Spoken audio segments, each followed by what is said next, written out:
Hello everyone, मैं Anita Thakur. Welcome to my YouTube channel. और आज हम लोग पढ़ने वाले हैं क्लास 10th हिस्ट्री चैप्टर 5, जिसका नाम है print culture and the modern world. इसमें हम लोग प्रिंट कल्चर की बात करेंगे और किस तरह से मॉडर्न वर्ल्ड की फॉर्मेशन हुई उसके बारे में पढ़ेंगे। जैसा कि आप लोगों को पता है कि आज के टाइम पर प्रिंटेड मैटर जो है वो बहुत इंपॉर्टेंट है। उसके बिना हम लोग कुछ भी सोच नहीं सकते, क्योंकि हमें बहुत सारी चीज़ें जो है वो प्रिंटेड मटेरियल से ही पता चलती हैं। इवन जो सब्जेक्ट हम लोग पढ़ रहे हैं हिस्ट्री, वो भी हम लोगों की जितनी भी क्वेरीज हैं, जितने भी हम लोग को एविडेंसेस मिलते हैं, तो वो कहीं ना कहीं हम लोगों ने प्रिंटेड मटेरियल से ही गेन कर रखा है। और यहाँ पर बताया गया कि हम लोग हर एक तरह के एविडेंसेस हैं हमारे पास, जो कि प्रिंटेड मटेरियल की फॉर्म में हमें मिलते हैं हर जगह, चाहे वो बुक्स हों, जर्नल्स हों, न्यूज़पेपर्स, प्रिंट मतलब फेमस पेंटिंग्स हों, या कुछ और चीज़ें।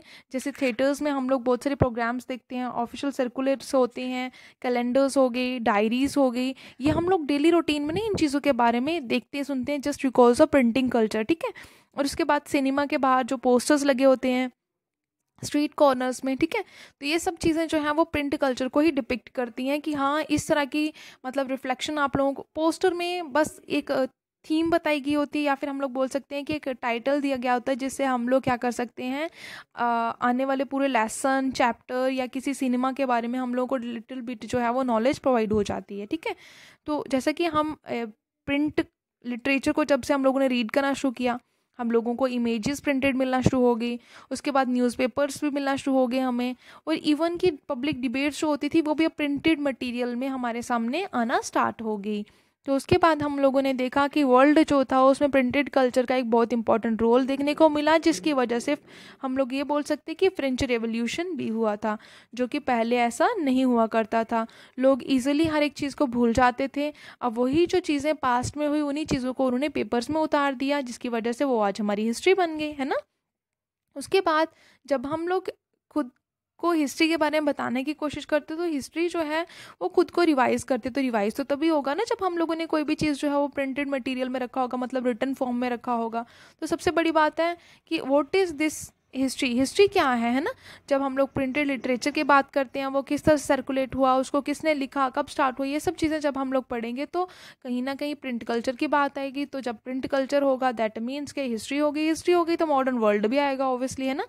तो इस चैप्टर में हम लोग पढ़ेंगे किस तरह से प्रिंट कल्चर जो है उसकी डेवलपमेंट हुई, किस तरह से ईस्ट एशिया जो है उसकी बिगिनिंग हुई, उसने किस तरह से एक्सपैंड किया, यूरोपियन ने किस तरह से एक्सपैंड किया, इंडिया में किस तरह से वो आए और किस तरह से उन्हें कॉलोनीज लगाई, ये सारी चीज़ें।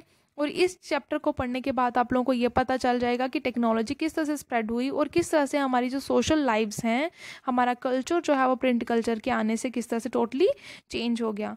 तो चलिए इसकी फर्स्ट सेक्शन हम लोग स्टडी करते हैं, the first printed book. First printed book जो है वो कहाँ पर देखने को मिली। सबसे पहली बात हम लोग यहाँ पे बात करेंगे चाइना, जापान और कोरिया की, जहाँ पर सबसे पहले प्रिंटेड टेक्नोलॉजी जो थी वो पाई जाती थी।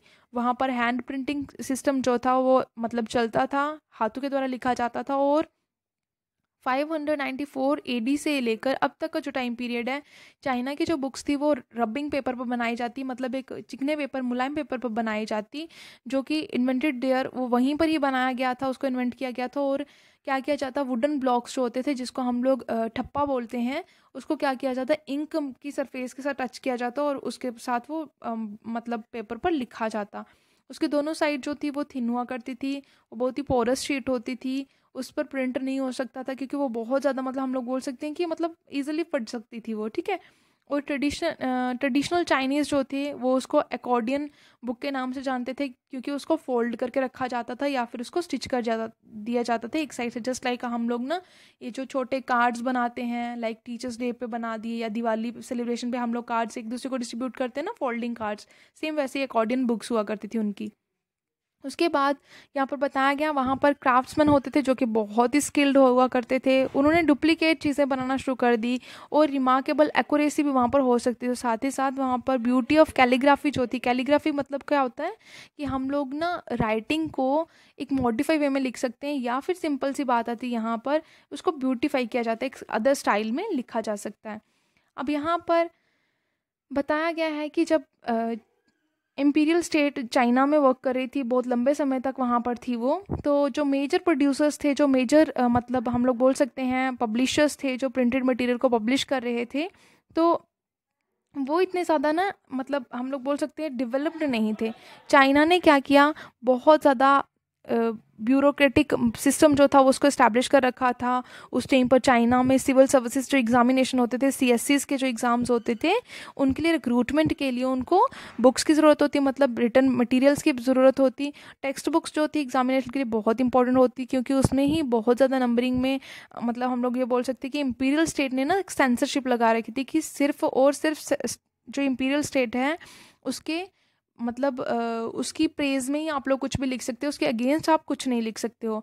और 16th सेंचुरी से ऑनवर्ड ये जो एग्जामिनेशन की नंबरिंग थी कैंडिडेट्स की, वो भी इंक्रीज़ होना स्टार्ट होगी। और उसकी वजह से क्या हुआ, जैसे कैंडिडेट की मतलब नंबरिंग इंक्रीज़ हुई तो उन्होंने बुक्स की डिमांड भी इंक्रीज़ कर दी, अलग अलग थिंकर्स की बुक्स की डिमांड होना शुरू हो गया।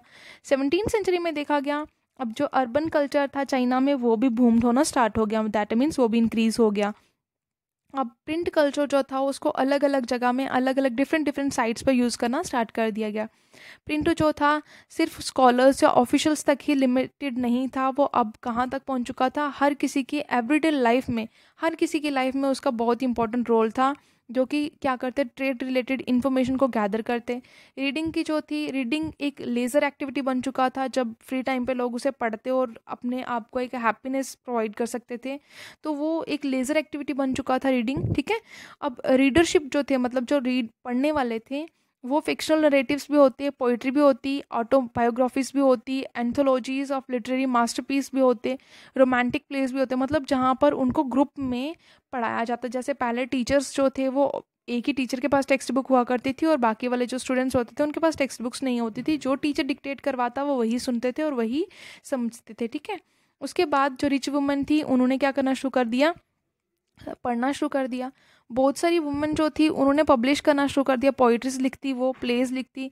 और जो ऑफिसर्स की वाइफ्स थी, स्कॉलर्स की वाइफ्स थी, उन्होंने ना अपने काम जो थे वो छापना शुरू कर दिया। और जो कर्टिशंस थे तो उन्होंने भी अपनी लाइफ के बारे में लिखना शुरू कर दिया। उसके बाद ये जो रीडिंग थी, रीडिंग कल्चर जो था, उसकी वजह से न्यू टेक्नोलॉजी डेवलप हुई। वेस्टर्न प्रिंटिंग टेक्निक्स जो थी, मतलब जो वेस्ट नेशंस में टेक्निक्स यूज़ करी जाती हैं प्रिंट करने के लिए, और मैकेनिकल प्रेसिंग जो थी वो इम्पोर्ट होना स्टार्ट हो गया, कहाँ पर, 19th सेंचुरी में। और वेस्टर्न पास जो थी उन्होंने चाइना में अपना रूल जो था वो इस्टेब्लिश करना स्टार्ट कर दिया। अब शंघाई जो था वो एक मतलब प्रिंटिंग कल्चर का न्यू हब बन गया, जिसकी वजह से जितने भी वेस्टर्न स्टाइल के स्कूल्स थे उन सभी को शंघाई का जो हब था वहीं से सर्व किया जाता। और हैंड प्रिंट जो था उस टाइम पर ग्रेजुअली शिफ्ट हो गया मैकेनिकल प्रिंटिंग में, मतलब जो हाथों से लिखा जाता था वो मशीनरी से लिखा जाने लगा था, ठीक है। आई होप आप लोगों को समझ में आया होगा। Thanks for listening and stay blessed always.